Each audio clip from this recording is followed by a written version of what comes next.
वा महाराज, हे तुम्ही अगदी बरोबर बोलला. अरे असं काही नसेल, येतच असतील ते.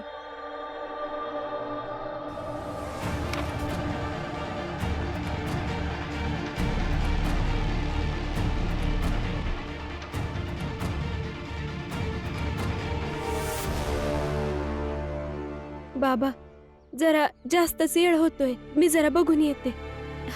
हे थांब. कोणी कुठे जायचं नाही. ऐकलं नाही महाराजांनी काय सांगितलं?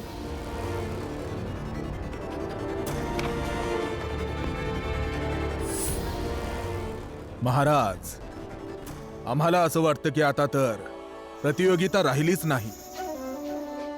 तो भीमराव कदाचित तो घाबरून पळून गेला. बघा ना, हा निकुंज इथे एकटा बसलाय. समोर कोणीच प्रतिद्वंद्वी नाहीये. म्हणून महाराज, आमची तुम्हाला विनंती आहे की तुम्ही निकुंजला विजयी घोषित करून शिष्यवृत्ती याला देऊन टाकावी. झालं तर प्रतियोगिता संपली. मग माफी असावी महाराज.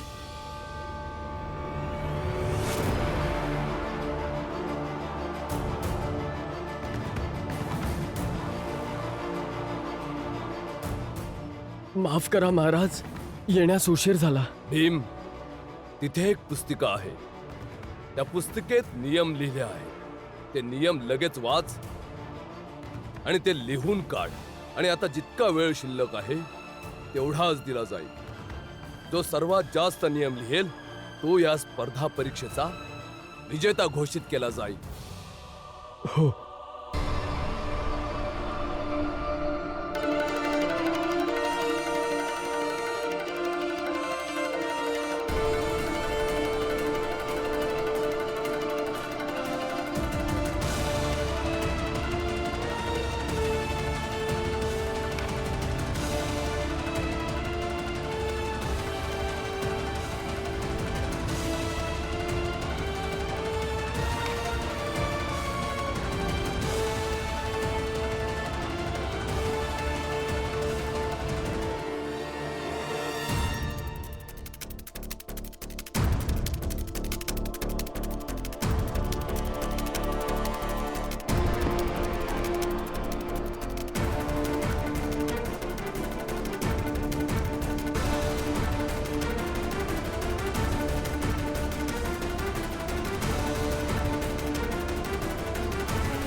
थांबा. परीक्षेची वेळ समाप्त झाली.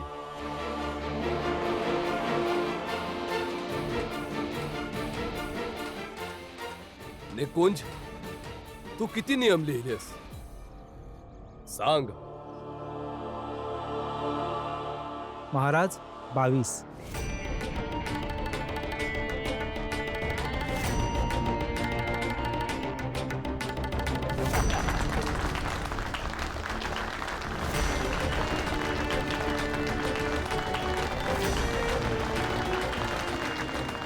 भीमराव, तू पण सांग.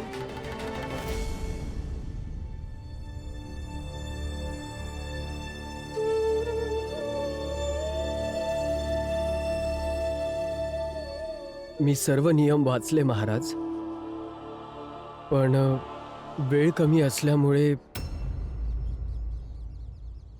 फक्त 3 लिहू शकलो.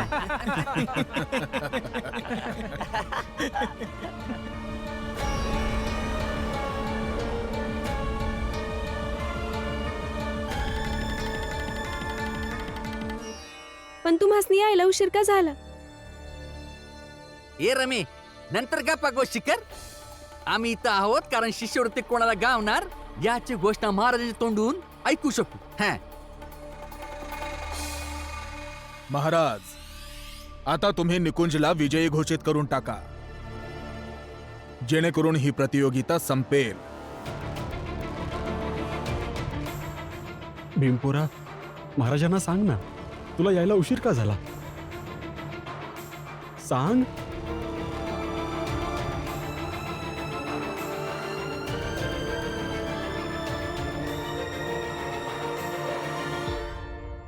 घरी जाऊया बाबा. मी हरलो स्पर्धा परीक्षा.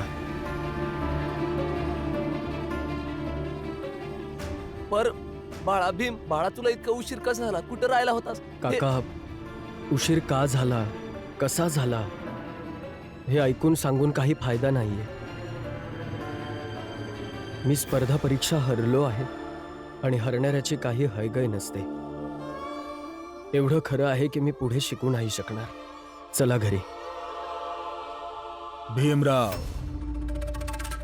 एवढी घाई काय आहे जायची? आता महाराज विजेत्याचं नाव घोषित करतील. ऐकून जा.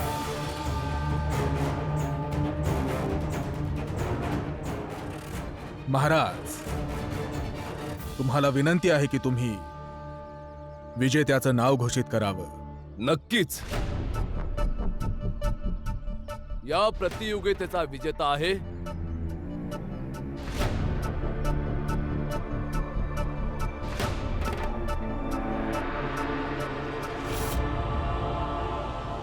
भीमराव आंबेडकर.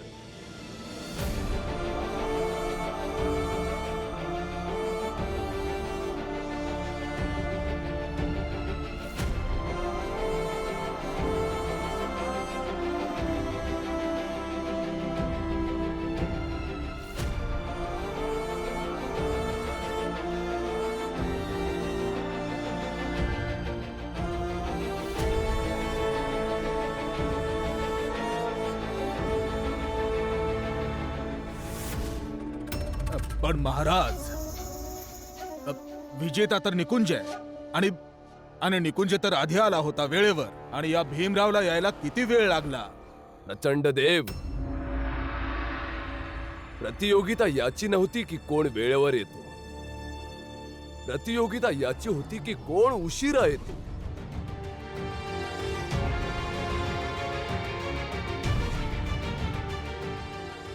ह्याचं तात्पर्य महाराज? निकुंज, आठव, जेव्हा तू इकडे येत होतास तेव्हा काय तुला एक घायाळ मनुष्य नाही दिसला?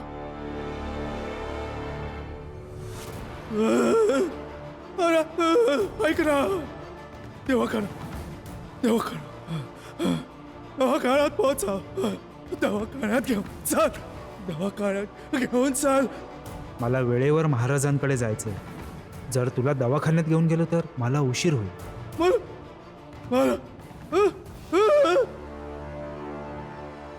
आणि तू त्या घायाळ व्यक्तीला तिथेच रस्त्यावर सोडून निघून आलास. अगदी त्याचप्रमाणे भीमालाही एक घायाळ मनुष्य दिसला. वाचवा! कोणी हॉस्पिटलमध्ये घेऊन चला. वाचवा! वाचवा, कोणीतरी वाचवा मला. वाचवा, कोणीतरी वाचवा मला.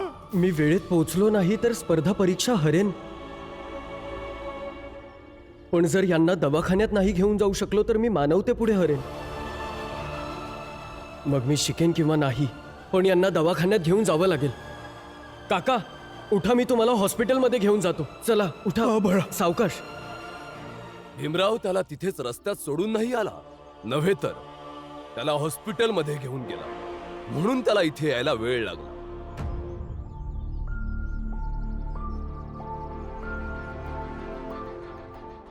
आणि ज्या दोन वेगवेगळ्या घायाळ व्यक्ती तुम्हाला भेटल्या होत्या ते माझे सेवक होते.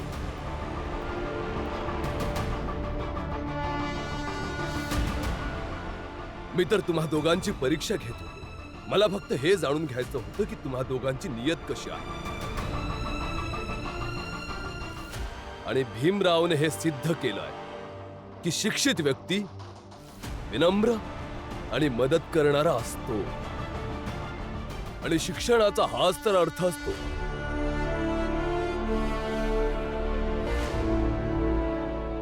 नाही महाराज, माझ्याकडून चूक झाली महाराज.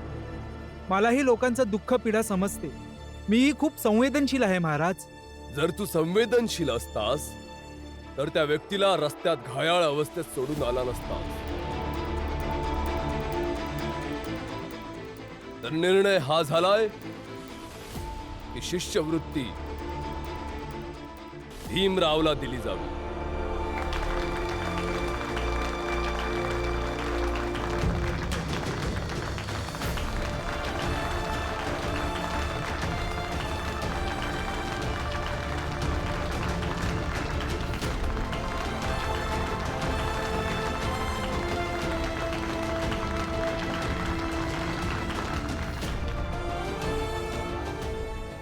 मंत्री महोदय, जी महाराज.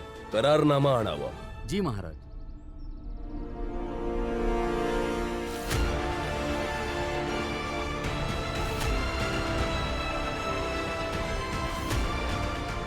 महाराज,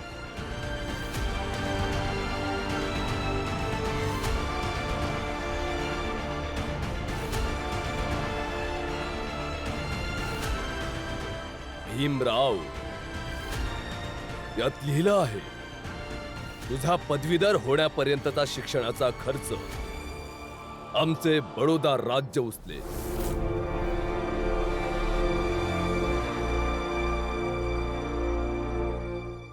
परंतु एक अट आहे. तुझे शिक्षण संपल्यानंतर तुला बडोद्याला येऊन बडोदा राज्याची सेवा करावी लागेल.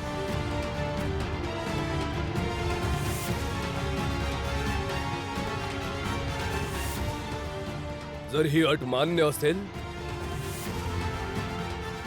तर स्वाक्षरी कर. माफ करा महाराज, पर असं नका करू. मी लय साधा माणूस आहे. 3 मुलांचा बाप असून सुद्धा आपल्या मुलांपासून लांब राहिलोय. आता यो बी लांब जाऊन राहिला तर मी कसं जगू? परंतु ही गोष्ट तर तुम्ही आणि तुमच्या मुलाला आपापसात बोलून ठरवावी लागेल. मी आपल्या राज्याचा नियम नाही बदलू शकत. निर्णय तुम्हा दोघांना घ्यावा लागेल.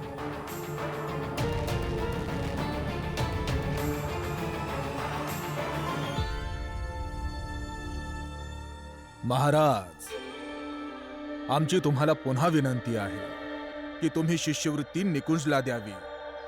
हा भीमराव याचं कुटुंब सगळे नाटकी आहेत महाराज. तुम्ही बघा ना महाराज, की तुम्ही दिलेल्या मदतीचाही यांना सन्मान करता येत नाही.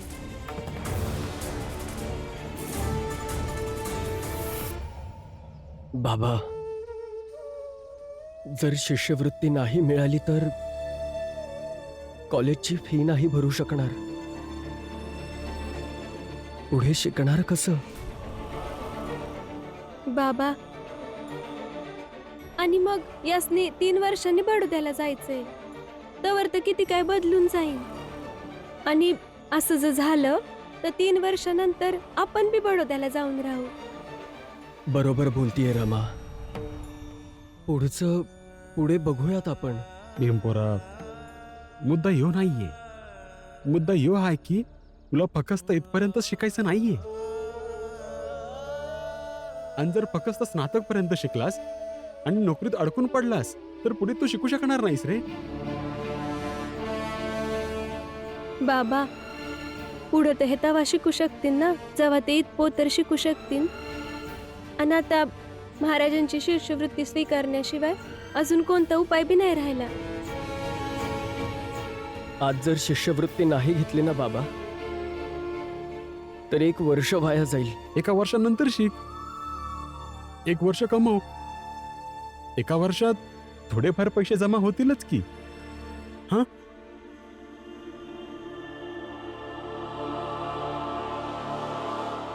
लवकर सांग भीमराव, काय निर्णय घेतलास? वेळ कमी आहे. महाराज प्रतीक्षा करत आहेत.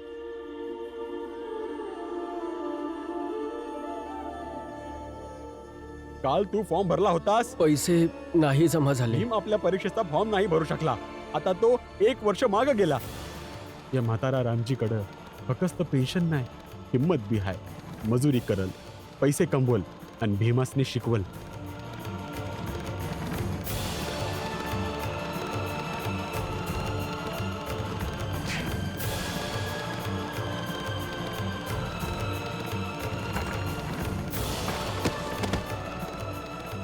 आपण लोक लई बरीच असा अंधारात जगत आलोय, पण मला असं वाटत नाही की पुढे पण आपण तसेच राहावं।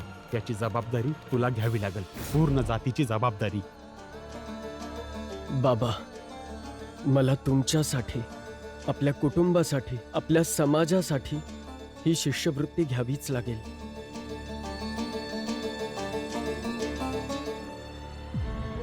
मी तयार आहे स्वाक्षरी करण्यासाठी।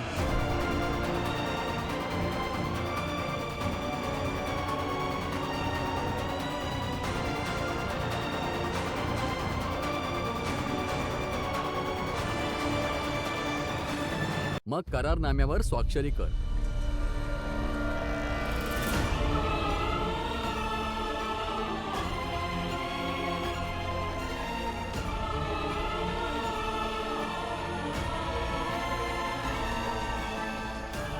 रामजी, भीमरावला स्वाक्षरी करू द्या। ही संधी त्याच्या जीवनात सर्वाधिक परिवर्तन आणेल।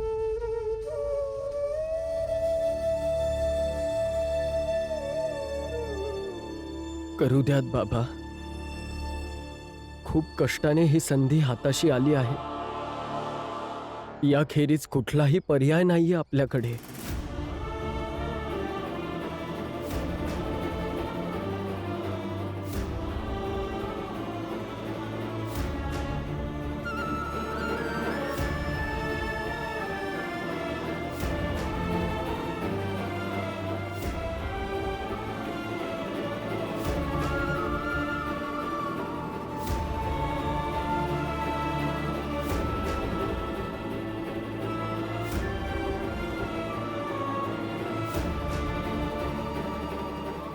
भीमराव, आज नंतर तुझ्या कॉलेजची फीज आणि शिक्षणाचा पूर्ण खर्च बडोदा राज्याच्या राजकोषातून जाईल। धन्यवाद महाराज।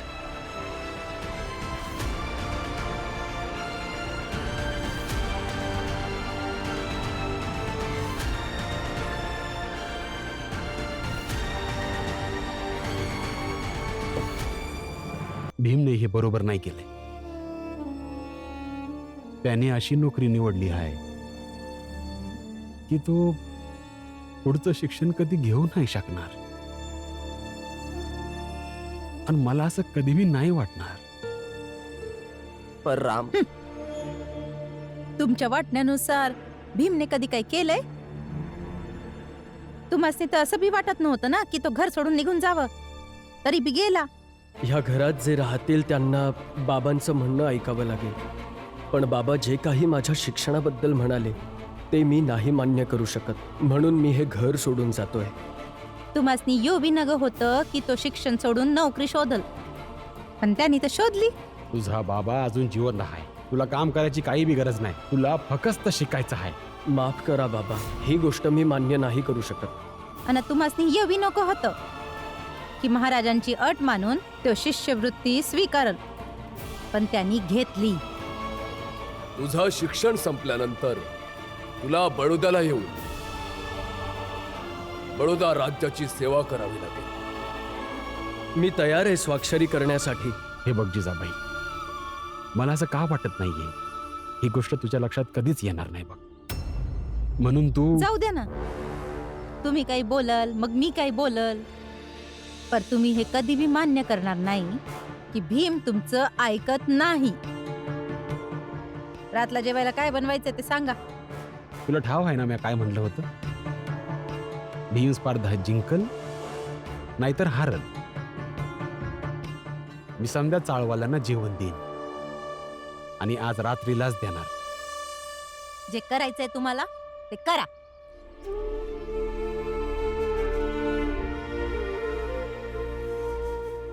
रामजी, आता जे झालं ते झालं। आता भीमासनी जे बराबर वाटलं त्यानं केलं। आता यात भीमासंग नाराज होऊन काय हे उपयोग? बघ पुरंजन, मी नाराज नाहीये।